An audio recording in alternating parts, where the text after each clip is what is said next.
अवधूत चिंतन श्री गुरुदेव दत्त श्री स्वामी समर्थ महाराज की जय. श्री स्वामी समर्थ. माझ्या सर्व ताई आणि दादांना तुमचं सर्वांचं स्वामी समर्थ माझे या चॅनलमध्ये स्वागत आहे. आजचा दिवस स्वामी महाराजांच्या कृपेने तुमचा सुखाचा आणि आनंदाचा जावो ही स्वामीचरणी प्रार्थना करून आजच्या नवीन व्हिडिओला नवीन सेवेला सुरुवात करूया.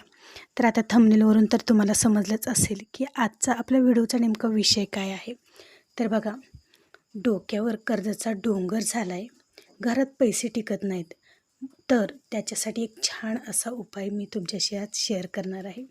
बघा, बऱ्याच वेळेस काय होतं की आपण विनाकारण काही ना काही कोणाकडून तरी पैसे उसने घेत नसतो, किंवा कोणाकडून तर कर्ज काढत नसतो, किंवा कोणाकडून तर लोन घेत नसतो. काही ना काही आपल्या अडचणी असतात, त्या आपल्या अडचणी भागवण्यासाठी आपल्याला कोणाकडून तर उसने पैसे घ्यावे लागतात किंवा व्याजाने पैसे घ्यावे लागतात.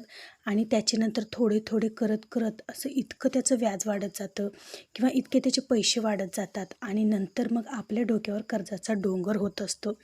काहीतरी म्हणजे आपल्या मनामध्ये एक वेगळा विचार असतो, आपण एक करण्यासाठी पैसे काढतो आणि दुसरंच काहीतरी होऊन जातं, आणि त्याच्यामुळेच इतकं भलं मोठं संकट आपल्यावर येत असतं. असं म्हणजे प्रत्येकाच्या बाबतीत असं होतंच बरं का. क्वचित कोणीतरी असेल की त्याच्यावर म्हणजे कशाचं तर कर्ज नाही आहे.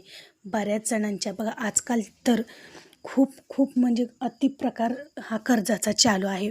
प्रत्येकजण ना कशासाठी या म्हणजे कॉम्पिटिशनच्या या दुनियेमध्ये प्रत्येकजण एकमेकांचं बघून असं असावं तसं असावं याच्यासाठी बरेच जण नाही ते वेगवेगळे प्रकार करून पैसा कमावण्याच्या म्हणजे मागे लागलेला आहे. आणि या सगळ्या भानगडीमध्येच आपल्यावर होतो तो कर्जाचा डोंगर होतो.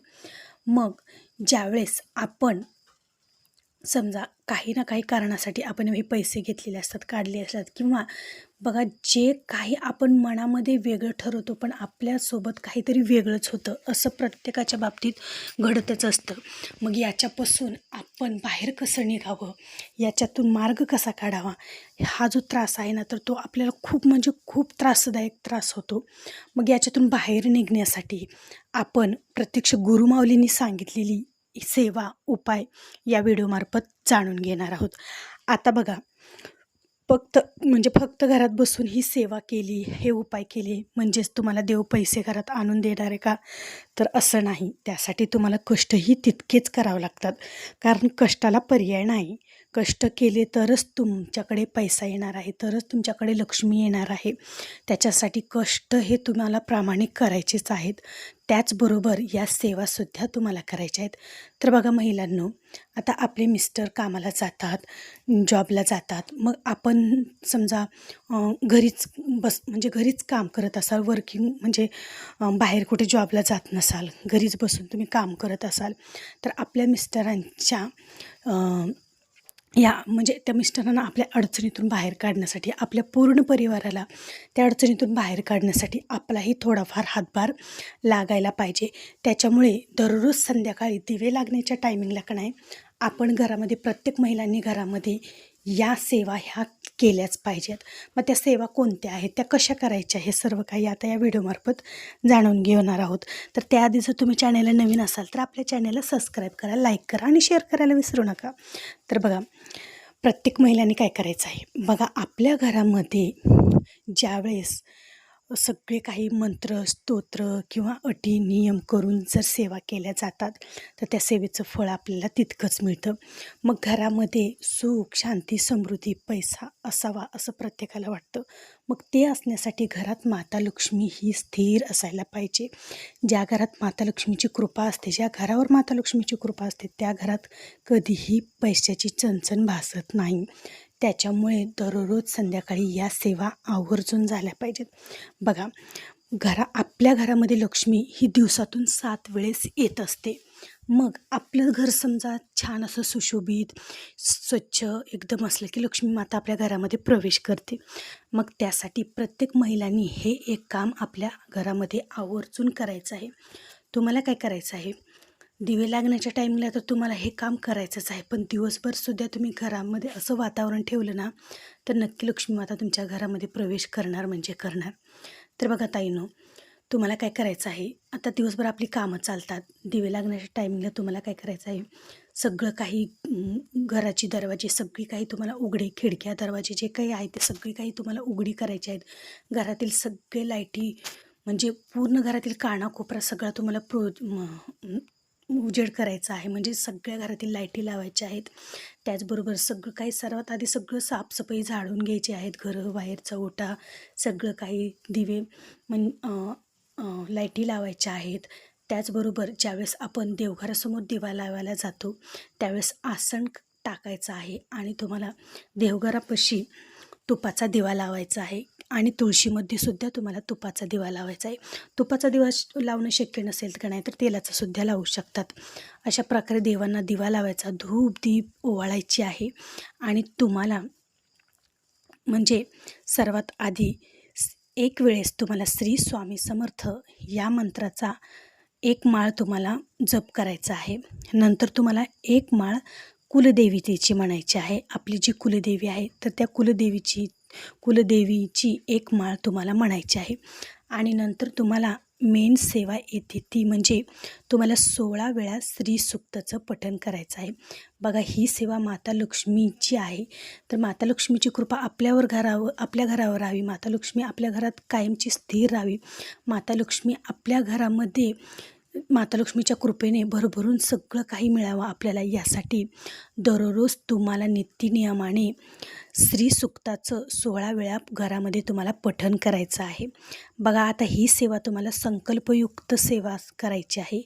तुम्हाला संकल्पयुक्त सेवा करायची म्हणलं तर तुम्हाला 11 दिवसाची सेवा करू शकता तुम्ही, 21 दिवसाची करू शकतात किंवा 51 दिवसाची करू शकतात. तुमच्या इच्छेनुसार किती दिवसाची करायची आहे त्यानुसार तुम्हाला ही सेवा करायची आहे. कारण ज्यावेळेस संकल्पयुक्त सेवा करतो का नाही आपण तर ती सेवेला आपण बांधील असतो आणि ती सेवा आपल्याकडून नित्यनियमाने पूर्ण होते आणि टाईम टू टाईम आपण ती सेवा करत असतो. त्याच्यामुळे संकल्पयुक्त सेवा तुम्हाला करायची आहे. संकल्प कसा करायचा हे सगळं काही मी प्रत्येक व्हिडिओमार्फत तुमच्याशी शेअरच करत असते. त्यानुसार तुम्हाला संकल्प करायचा आहे. आणि दिवे लागण्याच्या टायमिंगला दररोज नित्यनियमाने तुम्हाला 16 वेळा श्री सूक्ताचं पठण करायचं आहे. ज्या घरात श्री सूक्ताचं पठण केलं जातं त्या घरात माता लक्ष्मी ही अखंड वास करत असते. आणि ज्यावेळेस आपलं घर सुशोभित असेल, उंबरठा सुशोभित असेल, पुढचं अंगण स्वच्छ निर्मळ असेल, तुळशीमध्ये दिवा असेल, दारात जो समोर दिवा असेल, उजेड असेल, सगळीकडे प्रज्वलित सगळा उजेड असेल, त्यावेळेस माता ही आपल्या घराकडे आकर्षित होते आणि माता लक्ष्मीचा कृपा आशीर्वाद आपल्याला मिळत असतो. त्याचबरोबर घरामध्ये वेगवेगळे मंत्र स्तोत्र लावून ठेवायचे.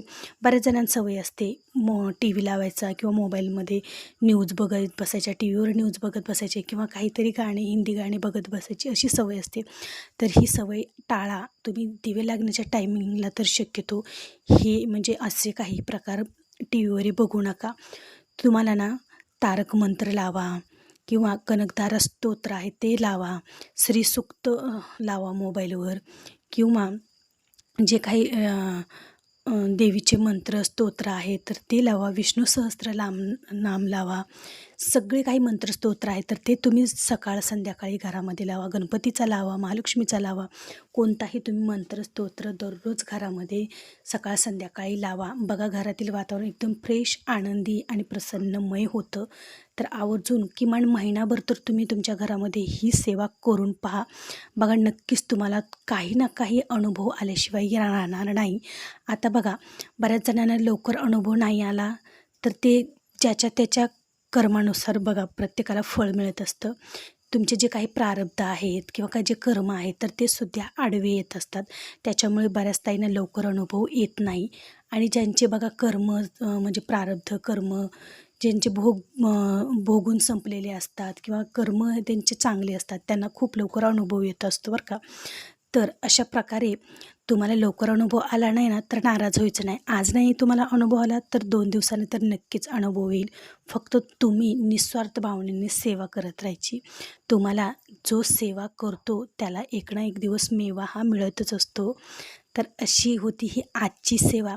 तर आवर्जून दररोज न चुकता 16 वेळा श्री सूक्ताचं पठण नक्की करा अशी होती आजची सेवा. तुम्हाला जर आजची सेवा आवडली असेल तर एक लाईक नक्की जरूर करा आणि त्याचबरोबर कमेंटमध्ये श्री स्वामी समर्थ लिहायला विसरू नका. चला तर मग भेटू पुन्हाच अशा एका नवीन व्हिडिओसोबत, नवीन सेवेसोबत. तोपर्यंत माझ्या सर्व ताई आणि दादांना श्री स्वामी समर्थ.